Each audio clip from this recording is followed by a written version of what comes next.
বড় শিল্প তো দূরস্থ, উত্তরবঙ্গে অনুসারী শিল্পও গড়ে ওঠেনি, অভিযোগ শুভেন্দুর। বিজেপি জিন্দাবাদ, বিজেপি জিন্দাবাদ, আমাদের ধর্ণা চলছে চলবে, আমাদের ধর্ণা চলছে চলবে। বড় শিল্প তো দূরস্থ, উত্তরবঙ্গে একটাও অনুসারী শিল্প গড়ে ওঠেনি, এমনটাই অভিযোগ করলেন রাজ্যের বিরোধী দলনেতা শুভেন্দু অধিকারী। উত্তরবঙ্গের প্রতি বঞ্চনার প্রতিবাদে বিধানসভায় বাবা সাহেব আম্বেদকর মূর্তির পাদদেশে বৃহস্পতিবার বিক্ষোভ দেখান বিজেপি বিধায়করা। বিক্ষোভে যোগ দিয়ে রাজ্যের বিরোধী দলনেতা শুভেন্দু অধিকারী বলেন, গত 13 বছরে একটাও বড় শিল্প হয়নি, অনুসারী শিল্পও গড়ে ওঠেনি। উত্তরবঙ্গে অন্তত 200টির বেশি চা বাগান বন্ধ রয়েছে, 50টির বেশি চা বাগান প্রমোটারদের হাতে চলে গেছে। গত 13 বছরে একটাও শিল্প তো দূরের কথা, অনুসারী শিল্প তৈরি হয়নি।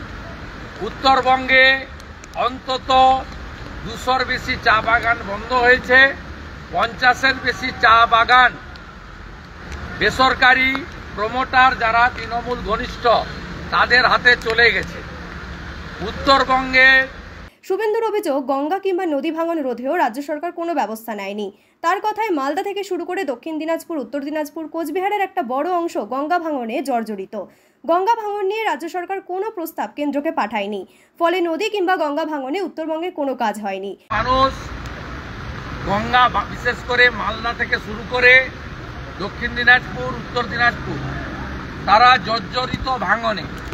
কোচবিহারের বড় অংশ, সেখানকার গঙ্গা ভাঙন নিয়ে রাজ্য সরকার কোনো প্রস্তাব কেন্দ্রকে পাঠায়নি। এর ফলে ভাঙন, নদী ভাঙন, গঙ্গা ভাঙনে কোনো কাজ হয়নি। শুভেন্দুর আরও অভিযোগ, মুখ্যমন্ত্রী এবং তার পরিবার উত্তরবঙ্গে বেড়াতে যায়, তাই টাইগার হিল, সেবক রোড, গজলডোবা ও রাজাভাত খাওয়ায় আবাস তৈরি হয়েছে।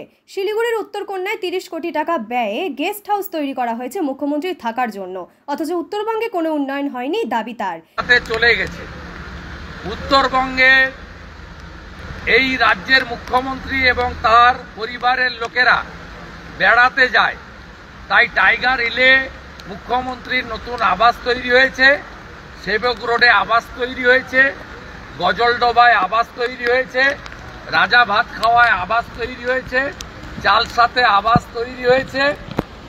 শিলিগুড়িতে উত্তরকন্যায় 30 কোটি টাকা দিয়ে শুধু মুখ্যমন্ত্রী থাকবেন, মাঝে মাঝে বছরে 2-4 গিয়ে, তার জন্য ভিভিআইপি গেস্ট হাউস তৈরি হয়েছে।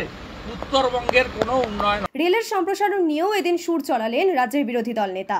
তার অভিযোগ, হিলি থেকে দার্জিলিং পর্যন্ত 29টি রেল প্রকল্পের জন্য মমতা ব্যানার্জি জমি দেননি।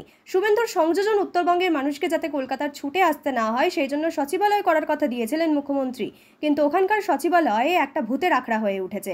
ওখানে কোনো দপ্তরের প্রধান সচিবালয় বসেন না। তার দাবি, উত্তরবঙ্গের মানুষকে 1.5-2 হাজার টাকা খরচ করে কাজের জন্য কলকাতায় ছুটে আসতে হয়।